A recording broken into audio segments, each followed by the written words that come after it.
What an incredible crowd that just silences without even being asked. I just cannot thank you enough. You look fabulous here today, and good afternoon to all of you. My name is Andrew Hone, and I'm the president and CEO of the Portland Business Alliance, which is Greater Portland's Chamber of Commerce. Thank you so much for joining me at our State of the Region address today to hear from our Metro Council President, Lynn Peterson. We really are thrilled to be hosting this event in the World Trade Center Conference Center. I just want to reflect on something. The last event held in this space was in March of 2020. A lot has changed. I think we've all been through a lot professionally, personally. Our region has had a few things happen to it. But here we are today doing something that we have not been able to do in this space in a long time. And I think we should hold the fact that we get to gather in community to hear about where we've come from and where we're going, because it matters, and because downtown matters, and because coming together as community matters. So please give all of yourselves a big round of applause. In addition to the incredible efforts of two organizations who I'll talk about shortly, it's more than just grit that makes an event like this possible, but there are sponsors as well, and I want to make sure that we give gratitude to them. So let me start by saying our sponsors are ZGF Architects, who has been designing space for people and places for the past 70 years, and the University of Oregon, which has numerous educational opportunities right here in Portland, including the School of Journalism and Communications. Let's give our two signature sponsors a big round of applause. We have outstanding community sponsors, and I'm going to call them out, and please hold your applause to the very end, but we have a great lineup of supporters. The Beaverton Area Chamber of Commerce, Clackamas County Business Alliance, Oregon Business and Industry, Building Owners and Managers Association of Oregon, the Portland Metropolitan Association of Realtors, Sport Oregon, Washington County Chamber of Commerce, and the Westside Economic Alliance. Let's give them all a big round of applause. Before I introduce our co-host, I want to take a minute to acknowledge the absolute hard work of our events team at the Alliance, who oftentimes puts up with crazy ideas from me, but I just have to say thank you so much for turning on a dime with this. Let's give the staff of the Alliance a huge round of applause. Last, but certainly not least, thank you to our co-host, the Venerable City Club of Portland. As you know, City Club has hosted this event for many years, and we are thrilled truly to partner with them to bring this event to all of you. And now, I'd like to welcome up Bobby Regan with the City Club of Portland. Please give her a big round of applause.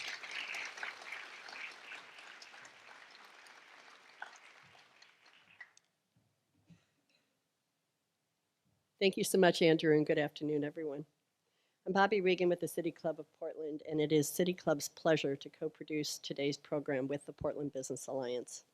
More than 100 years ago today, City Club hosted its first public forums and debates. While a lot has changed since then, as Andrew just mentioned, City Club continues to strive to be an independent, nonpartisan organization committed to providing a space for people to gather and participate in lively conversation and research about the critical issues confronting our community. Today, as we co-host the State of the Region program, we invite you to become a City Club member. Visit pdxcityclub.org/membership to learn more. City Club is proud to offer programs at no cost to our members and non-members alike, and we believe the ability to participate in our democracy should not be conditioned on economic circumstances. Please consider becoming a member and making a donation today. Before introducing Metro Council President Lynn Peterson, I want to take a moment to give some background on Metro itself. Metro was created about 40 years ago, becoming the nation's first directly elected regional government.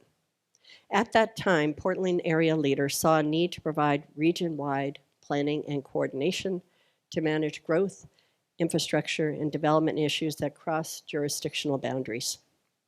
They also saw a need to protect farms and forests from urbanization and to provide services that are regional in nature. I'd venture to say that today we continue to need this region-wide planning and coordination more than ever. Today, Metro serves more than 1.7 million people in Clackamas, Multnomah, and Washington counties. Its boundaries include 23 cities, including Portland. Metro is charged with investing in affordable housing, supportive housing services and parks, protecting farms, forests, and water resources, conducting planning related to land use and transportation, overseeing tourism and cultural venues, including the Portland Convention Center and the Oregon Zoo, and managing the region's garbage and recycling service. The Metro Council itself consists of a president who is elected region-wide and 6 councilors elected by district. The Metro Auditor is also elected region-wide. With that background, it is now my great honor to introduce Lynn Peterson, Metro Council President.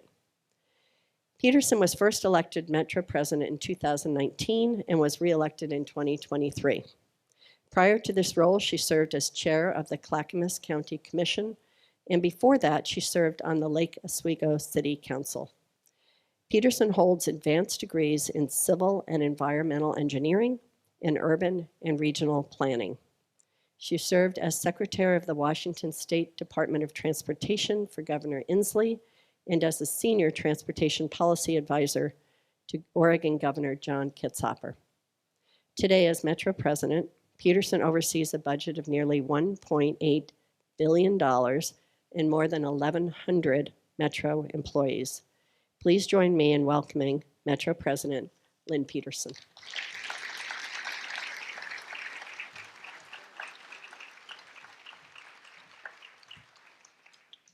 Well, first I'd like to just acknowledge a big round of applause to PBA and Portland City Club again. If you could give them a round of applause for hosting this today. It's very much appreciated. And Bobby, we've done this a couple times before, and every format is different, and I love it, keeping it real. So thank you. Before we get going, I would love to have all the Metro staff stand up and just be acknowledged for all of the hard work we're going to talk about today. Metro staff, please stand up. Yay. Represents a lot of hard work. And then also thank you to the electeds in the room. We've got 2 Metro councilors here. Councilor Rosenthal and Councilor Huang are here. Why don't you stand up?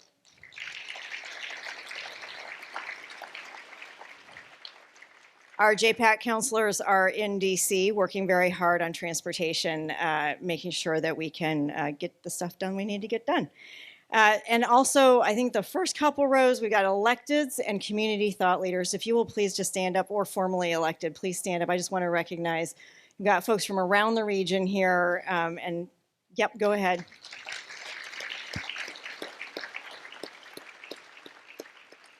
From Clackamas to Washington, so thank you.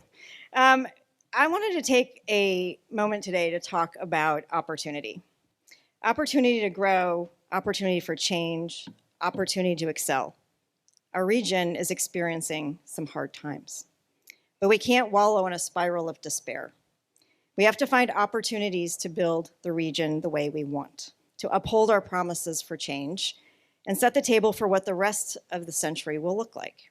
Today, I'm going to talk about Metro's efforts to address homelessness, housing affordability, and construction, plus our ongoing work to bolster our construction workforce in an innovative effort to bring more tourism jobs to our region through a reimagining of the Expo Center. I want to start by acknowledging what all of us saw around this building today and how the streets of our region have changed in the past few years.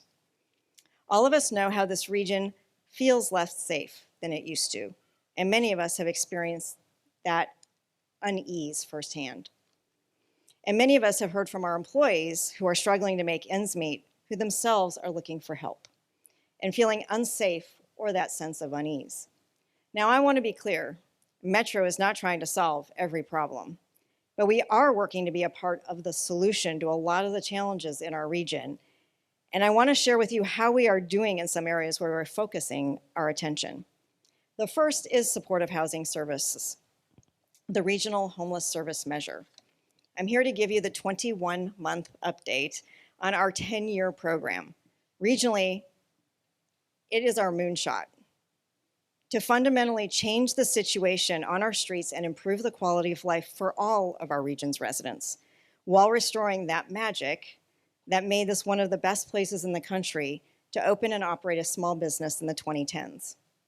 Our program launched in July 2021, so it's less than 2 years into this 10-year effort. And I want to remind you that our goal by 2030 was to help place 5,000 people experiencing long-term homelessness into permanent supportive housing. We will also help 10,000 people who are newly homeless or about to fall into homelessness access housing stability.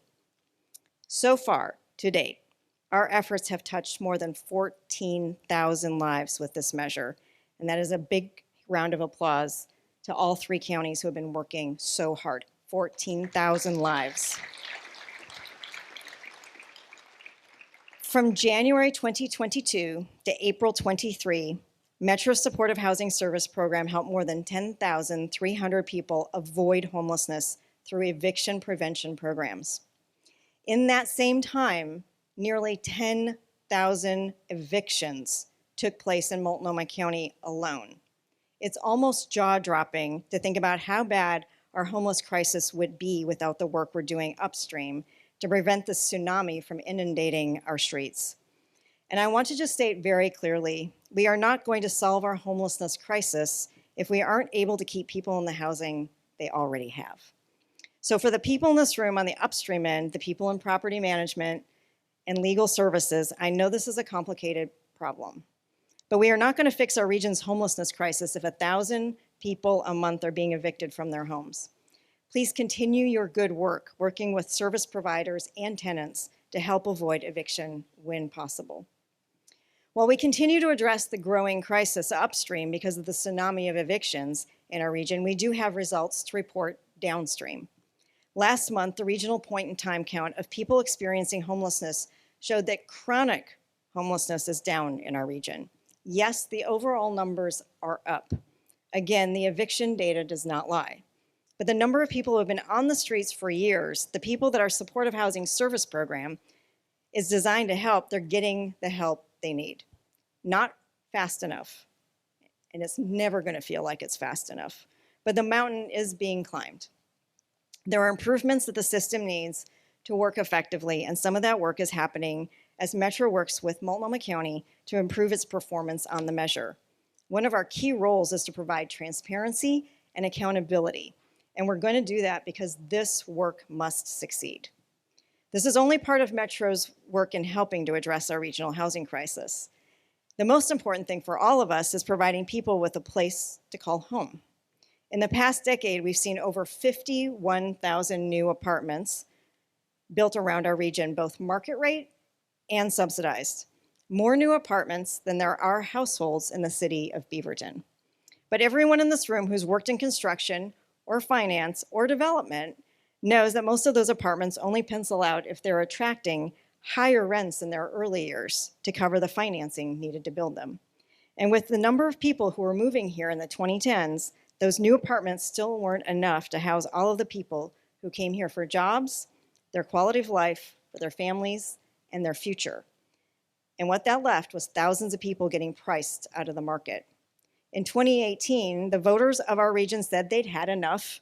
They took a huge step forward, trusting Metro and our partners to build more than 3,900 affordable housing apartments across the greater Portland region, from Forest Grove to Gresham, from St. John's to Oregon City. Our goal was to house 12,000 people with our $650 million bond. We are, simply put, blowing that goal out of the water. Around our region, change is coming, hope is coming, and homes are here with more on the way. In Cornelius, Plaza Los Mamigos will provide homes for 112 families with nearly 200 bedrooms, along with community spaces and supportive housing services when it opens later this year. In Happy Valley, Good Shepherd Village will offer more than 240 bedrooms across 142 units, including apartments for veterans, seniors, and other people who were once homeless when it opens in just a few months. In Lake Oswego, 100 units of affordable housing will include more than 200 bedrooms and offer not only a place to live, but also on-site skills like financial literacy, English as a second language, and health clinics and more. It's scheduled to open in about a year. And in Portland, a building on North Interstate near Max will house 63 families with 136 bedrooms and offer priority housing for families that were displaced from North Portland through the decades. That building is scheduled to open in January 2024. All in all, 1,300 apartments are under construction right now. More than 100 apartments from the bond have already opened, and another 1,200 are in permitting and design. We are 87% to the goal we gave the voters, while only spending 59% of the revenue from the bond.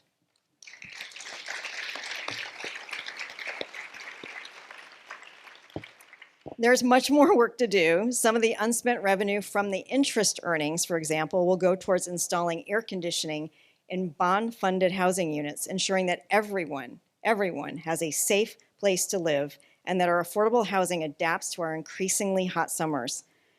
But I'm also thrilled to announce how far we expect to exceed the program's goals. We told voters we hope to build housing for 12,000 people, as I said. We're going to exceed that goal by at least 16%, bringing us to 14,000 people. It's not enough to address the crisis. Rents aren't stabilizing fast enough to meet the needs, but it's a down payment on a better future, and it's one of my proudest accomplishments in my 5 years at Metro. The numbers don't tell the whole story, though. The story of our affordable housing bond program is a story about people like Sharice Norwood. A few months ago, Sharice moved into one of the Metro-funded apartment buildings, the Hattie Redmond. She told us her story when she moved in. Elevator, computers to use like a business room. That is so amazing. The people here that live here, I get to be neighbors with, and the staff are amazing. I mean, I've never lived in an apartment where you have a community, where you have people that talk to each other. We're like family already. And then, like I said, the staff, I've never had you have one or two people in the office, at the leasing office, that you get to go, but you got to go pay your rent, you know? So I'm not talking about that. This is different. Having a peer support here is amazing. They have an open door policy. I could just knock and talk about whatever I want. Just by me getting it out and venting and talking about what my issue was, it helped. You know, I don't have to go sit on nobody's couch and be no therapy patient. Yeah, my therapy's right here.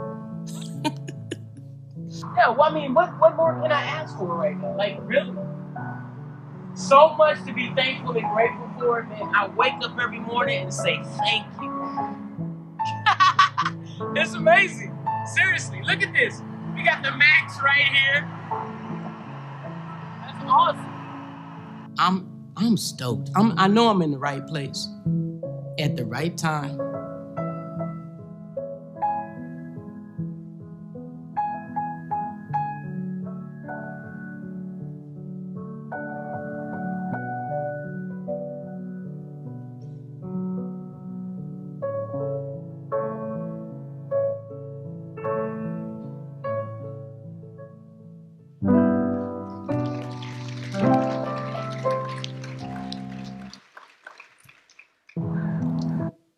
We can see it again. No, I'm just kidding. Sharice's story is repeated hundreds of times over in the apartments funded by the Metro Affordable Housing Bond, and will be repeated again when the 2,500 apartments that are in the pipeline are finished. Now, let's be clear. The public sector isn't solving all of our housing issues. It isn't even solving most of our housing issues. The 4,000 or so apartments Metro and our partners are building through our Affordable Housing Bond Program will not single-handedly close the gap between what we are building and what we need to build in this region. It's tantalizingly close, but it's still out of reach. Metro is working hard with a variety of partners to do everything we can to support new home construction all over this region, so that growth can happen in the areas that we've planned for growth. Because it doesn't do us a lot of good to bring land into the urban growth boundary, only to have it sit idle for 20 years because no local government can actually hook it up to sewer or provide a road to that property. Now, we've achieved a lot. From 2011 to 2021, More than 93,000 new homes were built in our region, including 51,000 new apartments and nearly 38,000 single-family homes. But we have to do better. One of our most recent innovations was to do a first-of-its-kind land swap with our urban growth boundary.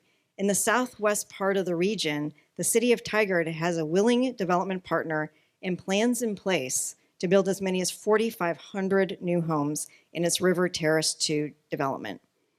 I want to recognize today and thank Dave Nielsen and Michelle Gila of the Home Builders and PMAR, who helped in every way possible to help us make that happen on the ground so that we could actually move forward with new development in this region. Can we give a round of applause for all of the work that was done?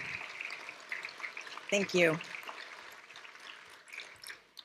We can hold true to our values of protecting farms and forests, being smart about our environment, and cognizant of our role in reducing the rate of climate change, while also doing everything we can to support the people and businesses that actually build the housing for our growing population. Again, thank you to HBA and PMAR for all that you did to work towards a good outcome for everybody. The people who build our homes are such an important part of our regional recovery, and the construction trades are a vital part of the home building industry. There's one metro program that you've heard me talk quite a bit about, and I'm so proud of them. Our regional construction industry has a problem, and it's a problem that's getting older by the day. It's the workforce. Our regional construction industry is a graying industry. We are confronted with the scarcity of skilled workers. With retirement on the horizon for many experienced professionals, we face a potential shortage that threatens the very foundation of the construction industry. But how do we address this impending crisis? The answer lies, in part, in embracing diversity within the construction sector. It's a necessity for the continued growth and vitality of basically any industry, and construction is no exception. By diversifying our workforce, we tap into a vast pool of untapped talent. People who have up till now faced barriers when considering entry into the construction industry. Women, people of different ethnicities, and individuals from diverse backgrounds possess unique skills and abilities that can contribute significantly to the construction industry. This year, the Construction Career Pathways Funders Collaborative has invested more than $3 million in the recruitment, training, and retention of BIPOC and women owners into the construction trades. The funding is targeted at organizations who have demonstrated commitment to implementing culturally specific strategies to support diverse workers. This effort was built on and continues to be the result of the collaboration and leadership of the Columbia Pacific Building Trades Council and the Northwest Carpenters Union. Can we give them a round of applause for their continued work on this? These agreements will, in the long run, help limit construction costs, increase our potential workforce, and make it easier to build important public assets. Things like, I don't know, the Interstate Bridge Replacement Project that is so desperately needed, and I hope all of us in this room can support that project. There's a trend here, and hopefully you've seen it by now. If not, let me say it out loud. Metro prioritizes efficiencies and synergies, trying to achieve multiple goals at once. How can we improve our economy and address equity at the same time? How can we support small businesses and the workers who keep them running while also working on our region's most pressing need of housing affordability? One project that I'm particularly excited about in this regard is our Expo Future project, looking at how we can make the most of the Metro-owned 53-acre Expo Center property in North Portland while also honoring the site's past. Many of you know Metro for its management of the Oregon Convention Center, bringing the world to Portland for business meetings and trade shows. When the convention center is humming, it supports hotels, restaurants, and shops, as well as exposure to all things wonderful about this place. In fact, I want to take a moment right now and thank our Oregon Convention Center team, which announced last month that the National Education Association will bring its convention to our city in 2025.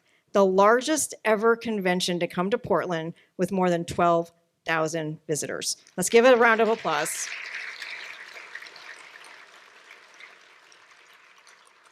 So what if we could copy this model and expand our impact on regional economy? What if we could use our assets to bring new visitors to Oregon, filling more room nights, bringing more customers to our great restaurants, and sparking more trips to wine country, to Bend, to the coast, to the gorge? It's with that mindset that we are approaching a new vision at the Expo Center property, one that uses the growing sports tourism industry to bring more visitors to Oregon. By working in partnership with area businesses and community groups, we're going to bring events that are currently slated to skip our region and bring these dollars into our economy. It's easy to ask yourself, what kinds of sporting events are you even talking about? But the fact is, if it's a competitive event, there's probably an organized tournament to it. Here's an example. Spokane has a similar facility to one we're thinking about at Expo. It's called the Podium. Earlier this year, 2 NCAA conferences hosted their indoor track and field championships at the Podium, bringing hundreds of athletes and their families to Spokane for a nationally televised competition. This summer, the Podium is hosting numerous sports tournaments with competitors from all over the world, plus concerts and community events. This type of venue can host basketball, wrestling, and pickleball. All right, a round of applause for pickleball. Sports tourism is one of the largest sectors in the travel industry. Nationwide, the sports tourism sector's direct spending impact is $39.7 billion, with a total economic impact of $92 billion. It supports 635,000 full-time and part-time jobs. This can be a part of the tourism industry in Oregon. If it's a competitive event, it can have a home at Expo Center. In fact, we've already gotten started. On June 17th, we'll be hosting the inaugural 8 Seconds Juneteenth Rodeo at the Expo Center, featuring some of the country's best Black rodeo athletes, plus music and comedy. It's an innovative idea that's bringing together culture, history, and competition and brings new visitors to our region. I am personally so excited about the prospect of welcoming the world's competitors to Portland. But it's important that we do this with a heart. How do we recognize the site's history of forced displacement and integrate the histories and lessons learned into Expo's future? The land on which Expo Center was built is Native land, and Metro is engaging with regional tribes to discuss how to properly recognize that reality in the next phase of management of the Expo site. 80 years ago, when the Expo Center was a county livestock exhibition center, federal and state officials made the repulsive decision to use Expo to incarcerate over 3,600 Americans of Japanese ancestry during World War II. Expo Center original halls are some of the last surviving Japanese assembly centers on the West Coast. And we are going to work with the Portland Japanese American community to ensure that that history is recognized in a way that is responsive to what they want. Okay.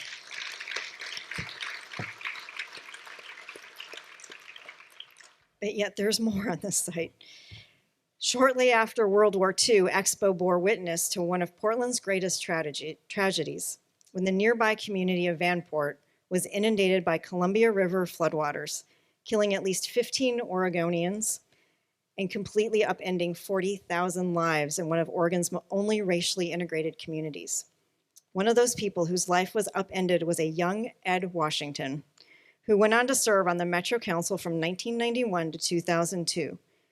Ed, would you please stand up to be recognized for all of your community service?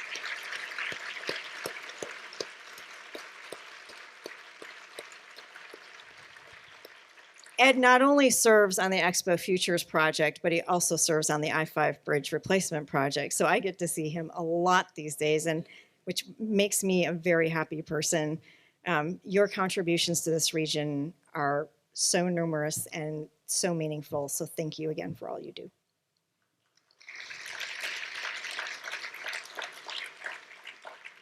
Our work must recognize the cultural importance of that site for Oregon's history and for its future. I'm proud of the way our team has worked to make the cultural connections a top priority, so that we never lose sight of the important connection in our efforts to adapt Expo to an evolving economy. That's just a part of what Metro is working on. I didn't talk about our ongoing work to protect our region's air and water quality through the voter-approved Parks and Nature programs. I didn't talk about our efforts to modernize recycling and garbage collection. And I did not talk about the Oregon Zoo, which is globally recognized conservation work and meaningful impact in endangered species survival in a way that's going so well that it's not at the top of the list this year. Metro isn't here to solve every problem. We're here to bridge gaps and look for efficiencies and help build those collaborative efforts that tackle our biggest challenges so that our economy can grow, so that our people can thrive, so that our history can be acknowledged and, when needed, repaired, and so our environment can flourish. I'm honored that you took the time in your busy schedules today to join us, and I look forward to taking your questions. Thanks.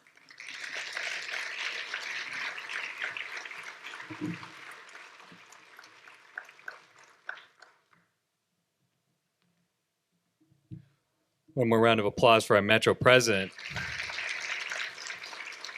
Thank you for those words, Metro President Peterson. We are just appreciative of the vision you've laid out here. And now you've had questions, and we have someone who's going to ask them for you. So with that, I would like to welcome our moderator to the stage, Regina Lawrence, who is the Associate Dean at the University of Oregon School of Journalism and Communication. Please welcome Regina.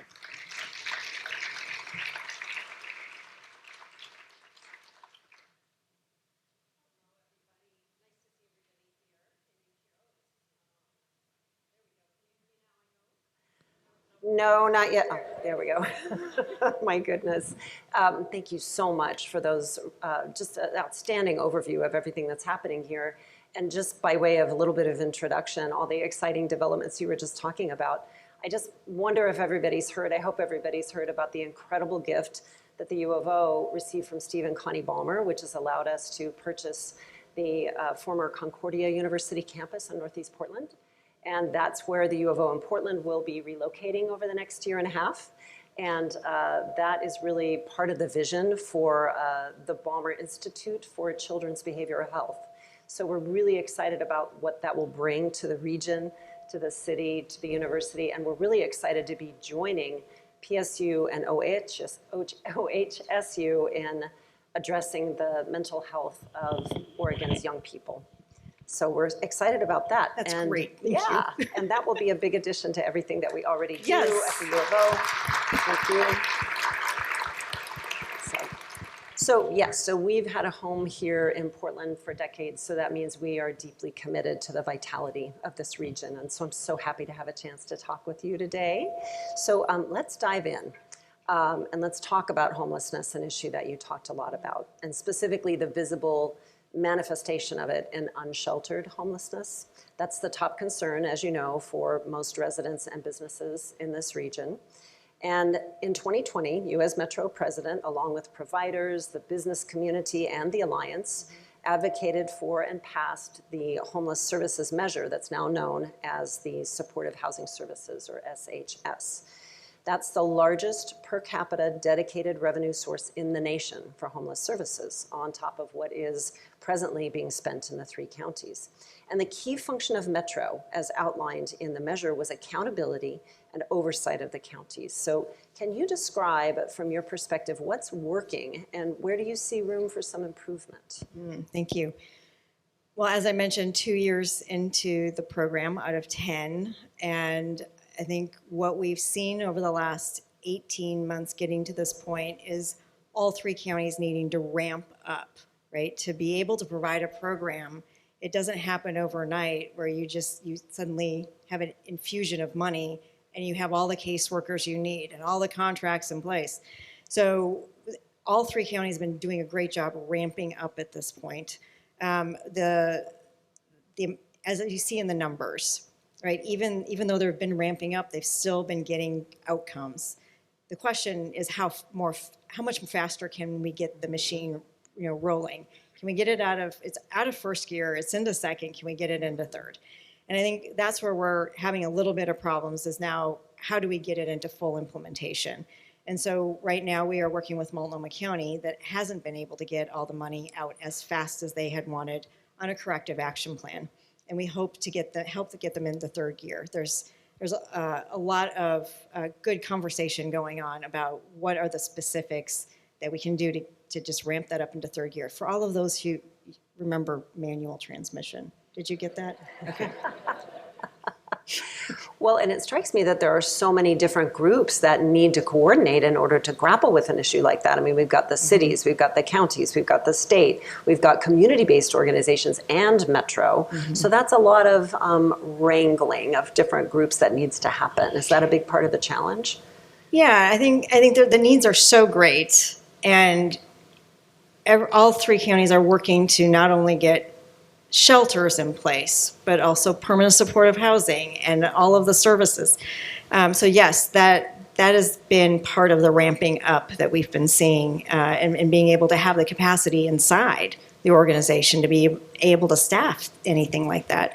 So our work has been to support them through technical assistance, through data, and we will continue down that, making sure that we are providing that oversight. But let's not forget that we also have county oversight committees, a regional oversight committee, and a planning body for the future, besides the Metro Council and besides Metro staff. So we are working in continuous learning loops, so to speak.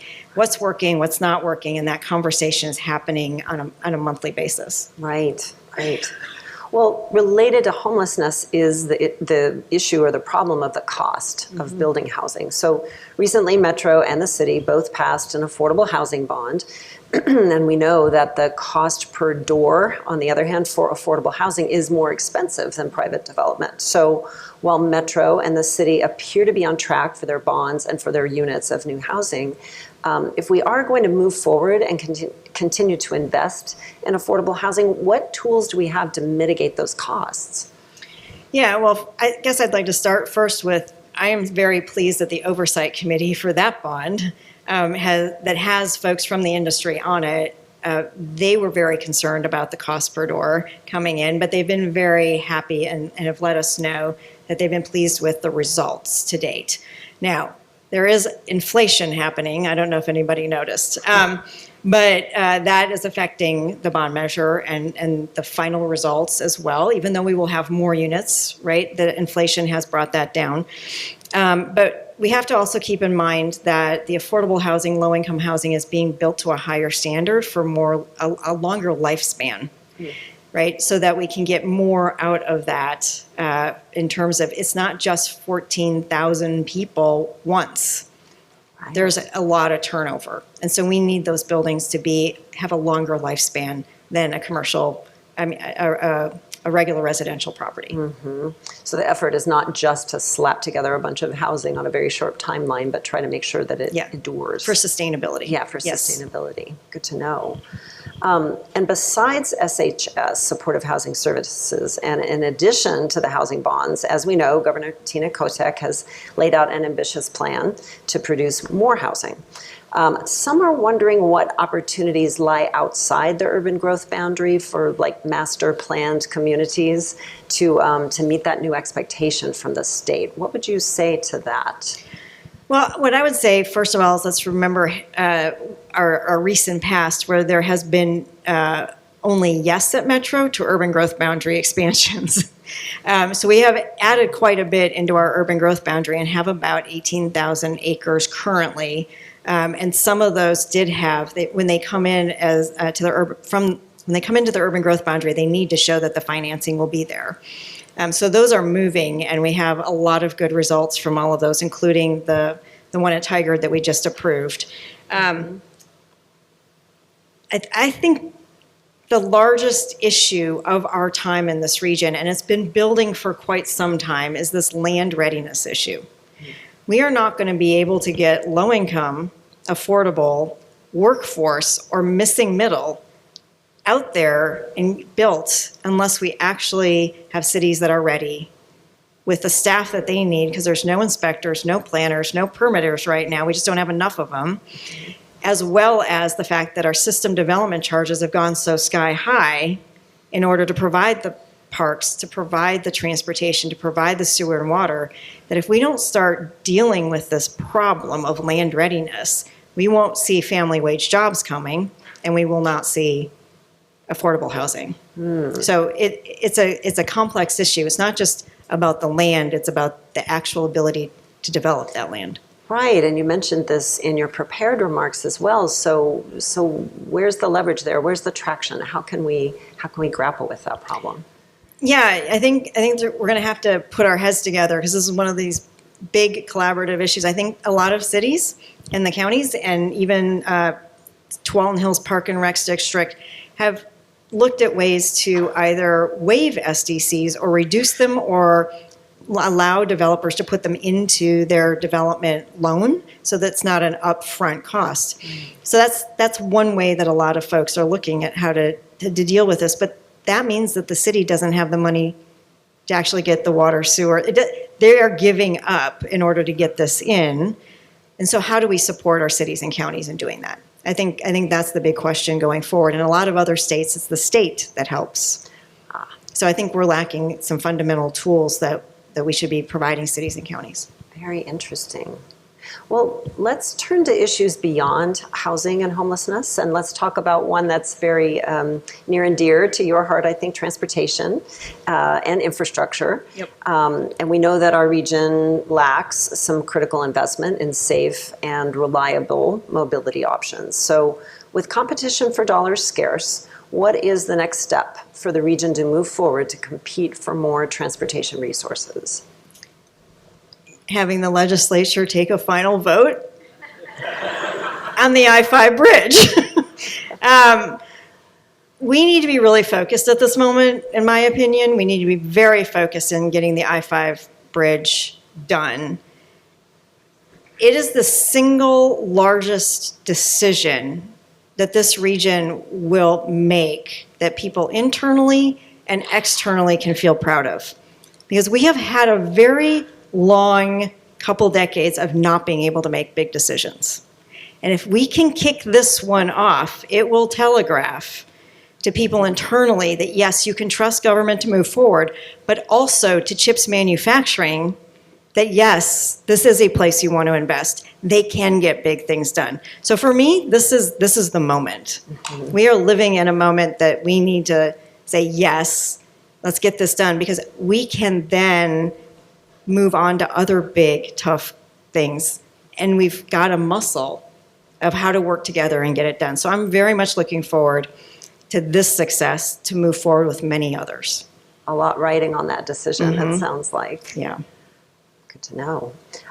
In terms of the environmental protection mandates, so to speak, of Metro, as you know, Metro's Parks and Nature Action Plan says that voters have repeatedly trusted Metro to protect clean water, restore fish and wildlife habitat, and provide opportunities for people to experience nature close to home. In fact, residents have approved several measures during the past 2 decades amounting to hundreds of millions of dollars to protect natural spaces and connect people to nature. Yet some people complain that the land that you've purchased is not necessarily accessible to regional residents. How do you respond to that? Yeah, well, first we have to thank the voters for being able to have a regional parks system that is very much different than a local parks system. The purpose of Metro, right, we do not do overlapping. We try not to duplicate services. So when the question was put to the entire region for the first bond measure, well, what are we buying? Well, we're buying a lot of ability for locals to be able to do local parks, like pocket parks with, the swing set on it. That is a local park, and that's a local access point, right? And then you can have slightly bigger parks. Some of the counties have much bigger parks. Our role in the region is to make sure that we are purchasing property to make sure that we have clean air and clean water and restore natural habitat. So it's a very different conversation. And while all of our land is public and it is all open to the public, we have only been able to provide access to those lands that we have actually gotten to the point that they are restored so that they can provide that clean air and clean up water and that natural habitat. So yes, all of them are open. Some of them have access, like Chehalem Ridge, which we just opened up. We did a lot of restoration there, and then we were able to open it up to the public. Right, and so people may not fully understand Metro's role in trying to restore these habitats and then make them a place where guests could be invited, so to speak. You spoke briefly about Chehalem Ridge. Do you want to say anything more about that, or about an example of a property that isn't quite ready yet that you're in the midst of working on? Yeah, I am proud, and I think the Metro Council is proud, that after decades of not making a decision at Metro of what to do with Willamette Cove, Metro Council has moved forward with the commitment to make sure that we can clean up that property. Now, it's a joint effort with the Port of Portland. It's a brownfield site, but the community said it's now. We want that access to the river now, and it's not actually safe to be down there because it is a brownfield until we actually clean it up. So we are working right now with the community to figure out what are the long-term uses for that area, and then how clean does it need to be. And then we can start to move forward. So there's really no access now because it really is not safe to be down there. Right, and I hear that there's a couple processes, not just the cleanup and restoration, but also working with the community to hear what needs the community has for that property. It's a lot of work, but these are the types of things we take on. Right, right. Well, now for our last question. A lot has changed in our region since you were first elected, as you spoke about it in your remarks. And after decades of population growth, one thing that's changing is that population growth that was primarily from in-migration is now showing signs of maybe stagnating or declining, meaning that we have to compete with other states for people and for business investment. This is a major concern because, as we know, our region's local governments are almost entirely dependent on business taxes and property taxes to fund their basic services. So what role do you see Metro playing in transforming the Portland region into a more competitive economic growth mindset? Yeah, well, I think when I first moved here in 1993, weren't y'all told you had two incomes, two take-home paychecks?